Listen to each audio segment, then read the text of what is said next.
हमारा मैम ओला से ही शुरू करना चाहेंगे। ओला पे क्योंकि कर रह गई थी पिछले सेगमेंट के में ही बात, बुरी तरह टूटा है। हालांकि ड्राफ्ट पॉलिसी के आने के बाद बुरी तरह तो नहीं कहेंगे, 4-5% करेक्ट हुआ है, लेकिन क्या ये गिरावट एक बाइंग अपॉर्चुनिटी हो सकती है?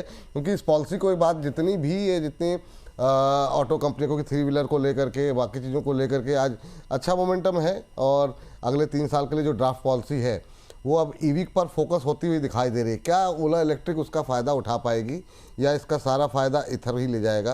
पहली टिप्पणी आपकी ओला पर। थोड़ा बहुत चल जाएगा, लेकिन पोर्टफोलियो में रख के सजा के मत रखना, ये सावधानी रखिएगा। बाकी फिलहाल खरीदने के लिए 38.30 पर है, थोड़ा रुकोगे तो अच्छा है, शायद 37.50 मिल जाए आपको। परसेंटेज वाइज ये 3% डिस्काउंट होगा कम से कम। तो मेरी सलाह में 37.5 से 37 रुपए की रेंज में दोबारा अटेम्प्ट कर सकते हैं। स्टॉप लॉस जितना स्ट्रिक्टली मतलब रिलीजियसली फॉलो कर सकते हो करना, उतना रिस्क मत लेना बढ़ने एक समय से ज्यादा। और यहाँ पर फिलहाल के लिए स्टॉप लॉस 34 का होगा अगर आप 37.5 से 37 रुपए की रेंज के बायर बन रहे हैं, एंड टारगेट आपके होंगे 50 और 60 के। ठीक सर। मैम अरे आज एक चीज़ गड़बड़ हो गई, मैं सवाल लेते लेते चूंकि मैं थम भी लिख रहा था, सर से कमेंट्री नहीं ली मार्केट पे, तो या तो इसी सेगमेंट में ले लेते हैं सर। संक्षिप्त टिप्पणी सर, अभी की सिचुएशन देखिए। मेरा जो सवाल है बड़ा स्पेसिफिक है सर, कि एक तो ये कि इस्लामाबाद वार्ता पे बहुत कुछ बड़ा निकलेगा, इसकी उम्मीदें बहुत कम लोगों को थी। दूसरा ये कि जो डेस्परेशन और जो बातचीत का लहजा है यूएस की तरफ से, वो ऐसा लग रहा है कि वो किसी भी तरीके से अब इस मामले से निकलना चाह रहे हैं। ईरान का जो रवैया ये है, वो किसी भी सूरत में अपनी शर्तों पे चीज़ों को ख़त्म करना चाहता है। खींचना वो भी नहीं चाह रहे हैं, तभी वो पाकिस्तान आए, लेकिन ये है कि वो अपनी शर्तों पर चीज़ों को ख़त्म करना चाह रहे हैं। जब भी इस तरह की सिचुएशन होती है तो ठीक है, सब लोग अपने अपना दावा मजबूती के साथ ठोक रहे हैं, लेकिन कहीं ना कहीं इस बात के लिए क्या आपको लग रहा है कि बहुत लंबा शायद ना खींचे? आपका व्यू पॉइंट क्या है एनालिसिस को लेकर के? अभी क्या क्या लग रहा है? क्या बीच का रास्ता कोई निकल पाएगा, और क्या सिचुएशन देख रहे हैं, और क्या मतलब जो एक डर बहुत ज़्यादा पहले था उससे सिचुएशन हल्की हुई है? आपका व्यू पॉइंट, संक्षिप्त टिप्पणी सर। देखिए, जल्दी खत्म होगा, हाँ, 1-1.5 महीना 2 महीना में खत्म हो जाना चाहिए। क्या कूल ऑफ होगा? नहीं।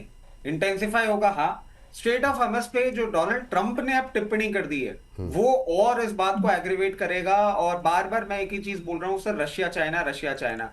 अगर स्ट्रेट ऑफ हॉर्मुज़ से यूएस ने अपनी शिप से बैन कर दिया ईरान के कंटेनर्स को बाहर निकलना, तो चाइना डायरेक्ट हिट होने वाला है। वो चाइना बिल्कुल सहन नहीं करेगा। चाइना किस तरीके से रिएक्ट करेगा वो देखने वाली बात होगी। इस वॉर के लिए सर पिछले हफ्ते से मैं एक ही बात कह रहा हूं, सबसे इंपॉर्टेंट सब समझ रहे हैं जो चीज स्ट्रेट ऑफ हॉर्मुज़ है। $104 के आसपास क्रूड जब आएगा तो मार्केट में आपको पेन पॉइंट बढ़ने को देखने को मिल जाएगा। And with every increase of dollar the markets will correct further. बार बार मैं एक ही चीज कह रहा हूं, थोड़ा कॉशियस रहिए। अब मैं निफ्टी के लेवल नहीं दूंगा, जहां आपको समझ में आए वहां निफ्टी की पोजीशन बना के रखिए। मगर $148 is the first target and 165 is the second target. इस चीज के लिए थोड़ा सा तैयार रहिएगा। जिन लोगों ने निफ्टी की ट्रेड ले रखी है इस हफ्ते के लिए, उनके लिए बहुत इंपॉर्टेंट 2 सपोर्ट हैं, वो टूटे तो निकल जाना चाहिए। 23,600 और 23,200। इन 2 लेवल्स के नीचे निफ्टी का पेन पॉइंट, आपने जो लो देखे हैं उससे बहुत ज्यादा और भी लो आप देख सकते हैं। अकॉर्डिंगली पोजीशन मैनेज करें। चलिए ठीक, ये बात यहाँ पर निकल करके आई है। और सर अगला सवाल जो है वो इथर को लेकर के था, ईवी पॉलिसी को लेकर के 10 सेकंड का व्यू आपका, और इथर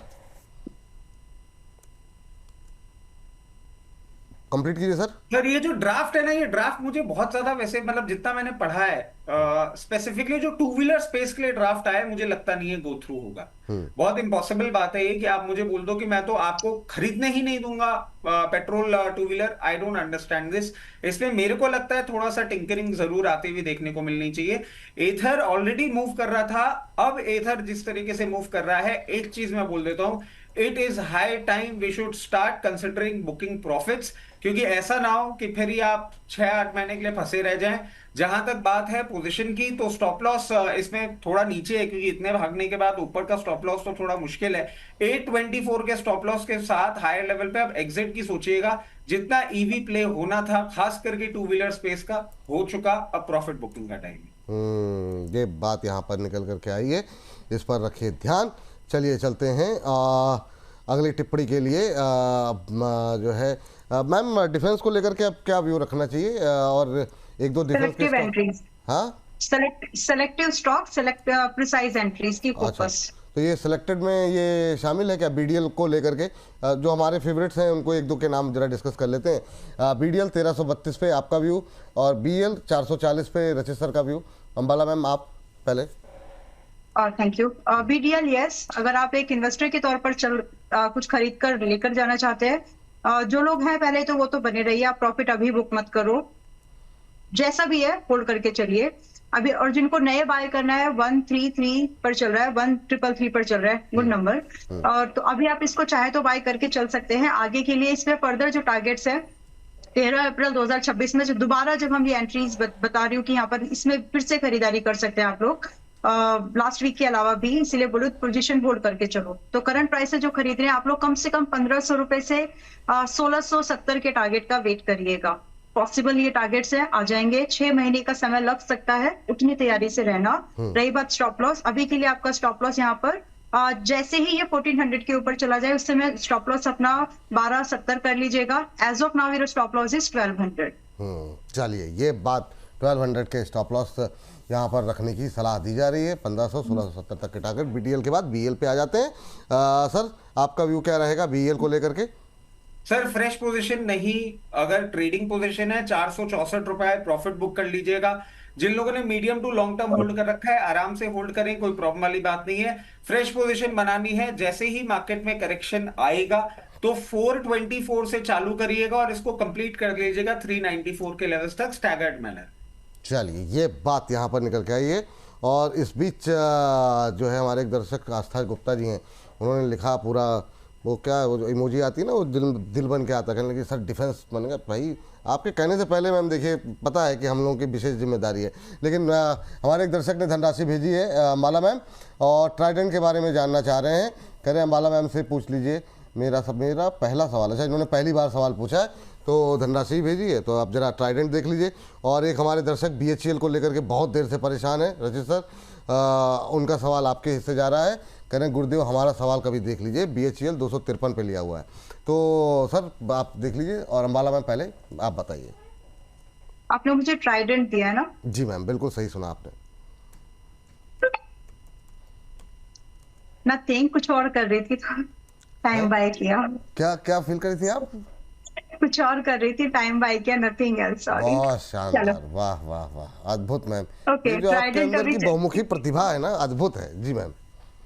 नहीं, वो दिख गया, मतलब ठीक है। अभी चल रहा है 25 रुपए 35 पैसे पर। ऑलरेडी एयू व्यूअर्स ऑलरेडी इसमें होंगे 22 रुपए और 23 रुपए के भाव से। सजेशन ये है, प्लीज होल्ड 26, जहां तक मुझे अच्छे से याद है मैंने आपको 27 रुपए 30 रुपए और आपको 35 रुपए तक के टारगेट दिए हैं। So you can hold for this target. अभी आए नहीं है तो टारगेट का आराम से वेट करो, स्टॉप लॉस भी गया नहीं है। अब दूसरा इंपॉर्टेंट सवाल ये है कि अभी बाय कर सकते हैं क्या? यस, 27 से लेकर के 35 रुपए तक के टारगेट से जो पार्ट्स में आएंगे, लाइक 27, देन 32, 30, 35, इस तरह से।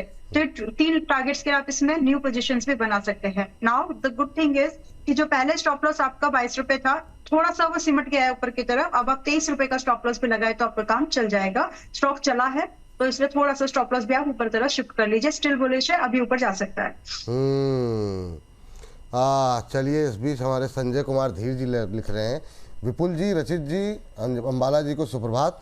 विपुल जी, आपके ग्रुप के अतिरिक्त रचित जी और अंबाला जी को गलती से कोई कुछ भी ना बोले, वरना सुनने के लिए मैं आगे आ जाऊंगा। अब मैं कुछ बोल नहीं सकता, जान लगा दूंगा। अरे गुरुदेव, इतना भावुक मत हुआ जी आप लोग। मतलब अद्भुत है भाई। मतलब मैं एक बात बोलूं, बस एक स्टॉप लॉस की देरी है, बस। वक्त बदलते, हालात बदलते ना, टाइम नहीं लगता। खैर वो मैंने गलती से एक स्टॉप लॉस हो गया, वो तो मैम यही भावना है ना। इतना प्रेशर नहीं लेते, जीवन में इतने स्टॉप लॉस कर चुके हैं ना कि अब टारगेट स्टॉप लॉस से ऊपर उठ चुके हैं। Yes sir. जी सर, वो आपके लिए बीएचईएल भी था। जी सर। मैं एक्चुअली सोच रहा था अंबाला मैम मार्केट के लेवल के लिए बोल रही हूँ, बस एक स्टॉप लॉस निकलने की देरी है, तो मैंने कहा हाँ मैं भी अब उसी का इंतजार कर रहा हूँ, और मैं वहां पे भी नहीं बोलूंगा। मैं जितना मैंने ऊपरी लेवल में बोला था बेच के निकलने के लिए, अब जाने दीजिएगा मार्केट को सर, मैं बोलूंगा ही नहीं, ओहो, अब होने दीजिए। भावुक अब नहीं आता होना है सर सर बीएचईएल, जी। तो मेरे को लगता नहीं, मतलब इनको परेशानी क्यों हो रही है, 253 पे ले रखे हैं सर, 288 रुपए चल रहा है, व्हाट बेटर प्राइस। अगर ट्रेडिंग बैट है तो मैं कहता हूँ 296 लेवल्स तक निकल जाइएगा। अगर आपने इसको डिलीवरी के तौर पे ले रखा है और मीडियम टर्म के लिए होल्ड करते हैं, तो जैसे ही जून के स्टार्टिंग वीक से आपको ये बादल छटते हुए दिखेंगे, उसके बाद सिचुएशन इंप्रूव होती हुई दिखेगी, 325, 26, 28, 38 ये लेवल्स आपको देखने को मिलेंगे ही मिलेंगे।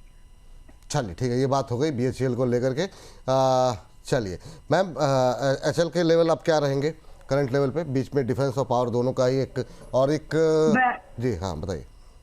4200 का पहला टारगेट है, आया क्या आज? एक मिनट, अलर्ट तो नहीं आया मुझे। नहीं आया हुआ मैम जी। नहीं आया अभी, 4200 का ही पहला टारगेट है, तो अभी भी वो इंटैक्टेड है। जो लोग हैं पोजीशन में, आप लोग आराम से पोजीशन, जिन्होंने 3750 से और 3850 तक अपनी पोजीशन कंप्लीट की है फॉर दिस, आप 4200 और 4500 के तो मिनिमम टारगेट है, इनका वेट तो करो ही करो। बाकी आप इसको 5500 तक भी हिम्मत करके अगर होल्ड कर सके तो नथिंग लाइक दैट।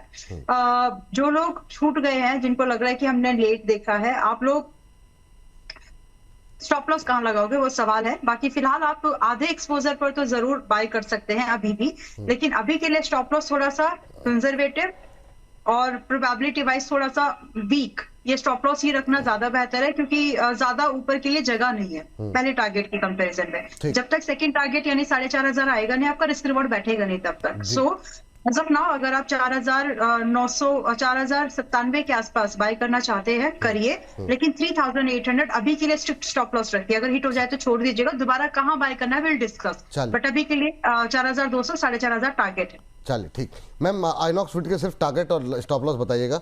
90 पे चल रहा है। तब तक रचित सर आपके पास आ जाते हैं और आपके लिए Tata power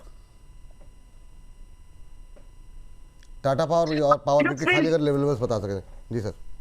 sir Tata power अगर ले रखा है तो प्रॉफिट बुक कर लीजिएगा। अगर ट्रेडिंग बैट है 416 से 420 के बीच में खरीदारी के लिए बोलूंगा। जब भी मार्केट करेक्ट करता है और 368 से 384 के लेवल आएंगे वहां खरीदना है।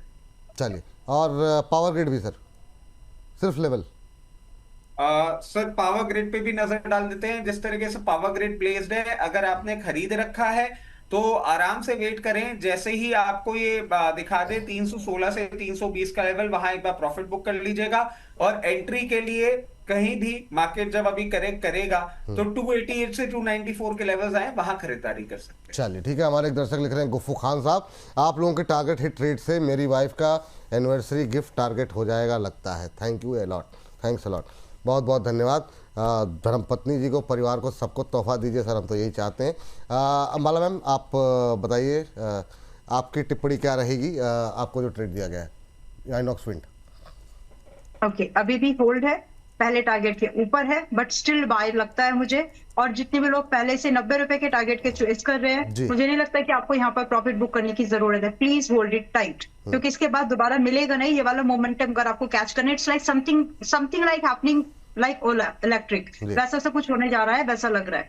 तो अभी के लिए 90 रुपए 83 पैसे 90.36 पर अभी चल रहा है, बाय कर सकते हैं यहां से। अब जब आप आगे के टारगेट देखें, नोट कर लीजिए, और वैसे वैसे अपनी पोजीशन को आप चाहें तो देख सकते हैं। 100 रुपए का पहला है, 115 का दूसरा टारगेट है, एंड इसके बाद थर्ड जंप बहुत बड़ा है 140 का। And possibilities extremely very beautiful possibilities है, आ जाएंगे लगता है। चलिए, प्रतिभूति बाजार में निवेश बाजार जोखिमों के अधीन है। निवेश करने से पहले सभी संबंधित दस्तावेजों को ध्यान से पढ़ें।